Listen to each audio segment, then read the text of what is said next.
आज Doubtnut app download करें। Doubtnut पर अपने सभी गणित, रसायन विज्ञान, भौतिक विज्ञान और जीव विज्ञान के डाउट्स का करो सफाया। बस प्रश्न की फोटो खींचो, एक ही प्रश्न को क्रॉप करो और तुरंत वीडियो सोल्यूशन पाओ। अभी डाउनलोड करें। हेलो एवरीवन, आज का प्रश्न है दर्शाए गए चित्र में माना पहले दो सेल श्रेणी क्रम में जोड़े गए हैं तो संयोजन में टर्मिनल ए तथा सी के मध्य विभवांतर होगा। और इस प्रश्न के लिए हमको विकल्प दिए हुए हैं ए, बी, सी और डी।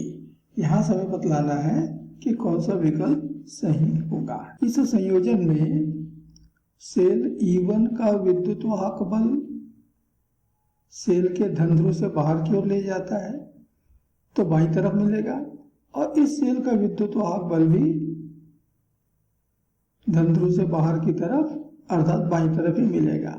और दोनों विद्युत वाहक बल यदि एक ही दिशा में है तो परिणामी विद्युत वाहक बल या तुल्य विद्युत वाहक बल दोनों के योग के बराबर होगा। तो संयोजन में परिपथ में तुल्य विद्युत वाहक बल ई तुल्य बराबर मिल रहा है E1 धन E2। दोनों के आंतरिक प्रतिरोध भी श्रेणी क्रम में जुड़े हुए हैं। सेल जब श्रेणी क्रम में है तो उनके आंतरिक प्रतिरोध भी श्रेणी क्रम में होंगे, और इसलिए तुल्य आंतरिक प्रतिरोध R तुल्य बराबर मिलेगा R1 धन R2, दोनों के प्रतिरोधों का योग। तो ये हो गया विद्युत वाहक बल का तुल्यमान और आंतरिक प्रतिरोध का तुल्यमान। तो ये हमारा दिया गया परिपथ है, दिया गया संयोजन है सेल E1 और उसका आंतरिक प्रतिरोध R1।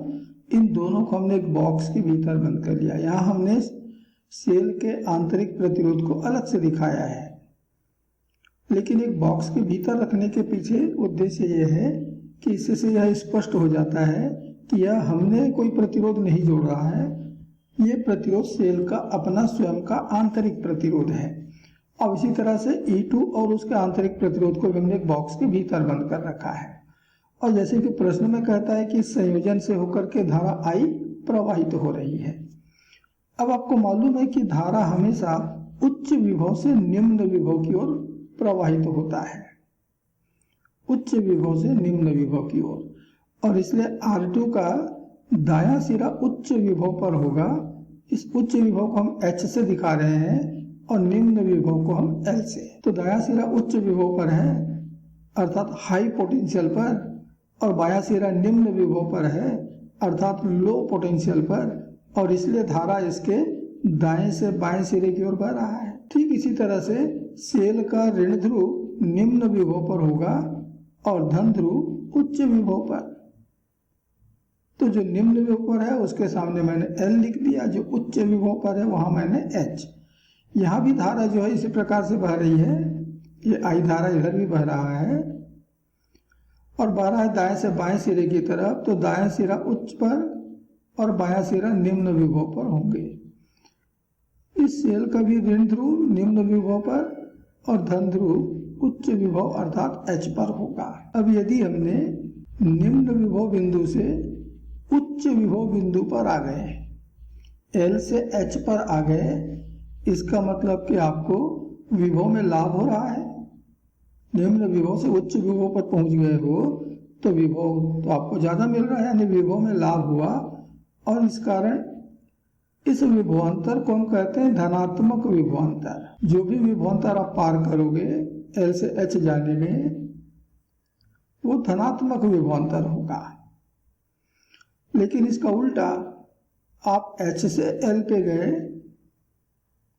तो आपको विभव में हानि होगी, और हानि को हम ऋण से दिखाते हैं अर्थात जो विभवांतर हम पार कर रहे हैं वो ऋणात्मक विभवांतर होगा।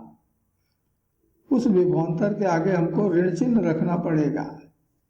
तो ये नियम है, L से H गए तो धनात्मक और H से L आए तो ऋणात्मक विभवांतर होते हैं।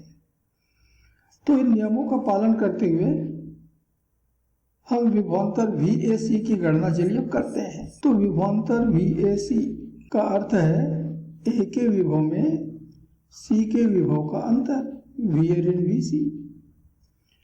अब देखो जो अंतर है वो हमेशा अंतिम ऋण प्रारंभिक के द्वारा ज्ञात करते हैं।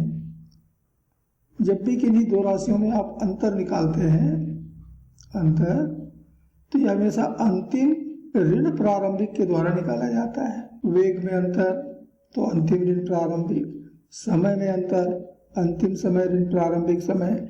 जब भी हम अंतर निकालेंगे अंतिम ऋण से प्रारंभिक, तो यहाँ पर वी ए ऋण वी सी, वी ए के विभव में सी का विभव आप घटा रहे हो, इसका मतलब कि ए हमारा अंतिम बिंदु है और सी हमारा प्रारंभिक बिंदु है। ये हमारा अंतिम और सी हमारा प्रारंभिक बिंदु होगा, तभी तो अंतर वी ए ऋण वी सी निकलेगा। तो चलिए अपने परिपथ में आते हैं। तो सी हमारा प्रारंभिक बिंदु हो गया, यहाँ से चलेंगे और कहाँ पर जाकर खत्म होगा, ए पर जाकर के समाप्त होगा, अर्थात ये आपका अंतिम बिंदु रहेगा ए। तो चलिए हम सी से चलना प्रारंभ करते हैं और ए पर पहुंचते हैं। रास्ते में जितने विभवांतर मिले उन सबको जोड़ते हुए, तो देखो पहला विभवांतर आप पार कर रहे हो एच से एल। ध्यान देना कि आप सी से ए जा रहे हैं, तो सी से ए जाएंगे तो रास्ते में मिलेगा, और आप इसको पार करेंगे एच से एल, अर्थात उच्च विभव से निम्न विभव पर चले गए, तो आपको तो विभव में हानि हो गई। और मैंने पहले ही नियम बता दिया है, एच से एल जाने पर ऋणात्मक विभवांतर आएगा। तो ऋण कितना विभवांतर, तो ओम कहते हैं धारा गुणित प्रतिरोध, तो आई गुणित R2, इतने का विभवांतर आपने पार किया। चिन्ह बहुत महत्वपूर्ण है, ध्यान देना, ऋण आई गुणित R2। अब इसके बाद यहाँ से तुम आगे बढ़े, अब इस सेल को हम पार कर रहे हैं, तो पार कर रहे हैं तो एल से एच पे आ रहे हैं, ऋण ध्रुव से धन ध्रुव पे आ रहे हैं, और एल से एच पे आ गए, इसका मतलब ये धनात्मक विभवांतर हुआ। कितना विभवांतर पार किया, तो हम कहेंगे E2। फिर आगे बढ़ो, बी से और आगे बढ़ते हैं हम, यहाँ से फिर आगे बढ़ रहे हैं, तो जब इसको पार करेंगे R1 को, तो फिर हम इसके H सिरे से L सिरे पे आ जाएंगे, और H सिरे से L सिरे पे आना अर्थात ऋणात्मक विभवांतर, और विभवांतर हो गया धारा गुणित प्रतिरोध। तो धारा तो वही है I, प्रतिरोध बदल गया R1, जितना मिला, और अंत में हम सेल E1 को पार करेंगे, तो पार करेंगे तो L से H पे आ गए, अर्थात एक फिर धनात्मक विभवांतर, तो इतना आ जाएगा धन E1। तो दोनों धनात्मक पदों को मैंने एक साथ ले लिया, E1 धन E2, और ऋणात्मक पदों से मैंने ऋण और I को कॉमन ले लिया, उभयनिष्ठ ले लिया, तो अंदर बच गया R1 धन R2, ठीक है। अब E1 धन E2 तो भाई E तुल्य है, ऋण I और R1 धन R2 समीकरण 2 कहता है ये R तुल्य है, तो इतने का विभवांतर होगा VAC। तो चलिए देखते हैं कौन सा विकल्प सही आ रहा है। तो हमारा विकल्प C यहाँ पर सही है, VAC बराबर E तुल्य ऋण I गुणित R तुल्य, ये हमारा सही विकल्प है। तो बाकी तो सब गलत हुए है, ये गलत देखिए। तो ये आपके इस प्रश्न का उत्तर है। धन्यवाद। कक्षा 6 से 12वीं से लेकर नीट, IIT, JEE वो एडवांस के लेवल तक 1 करोड़ से ज्यादा छात्रों का भरोसा। आज ही डाउनलोड करें डाउटनेट ऐप या व्हाट्सएप करें अपने सारे डाउट्स 8400 400 400 पर।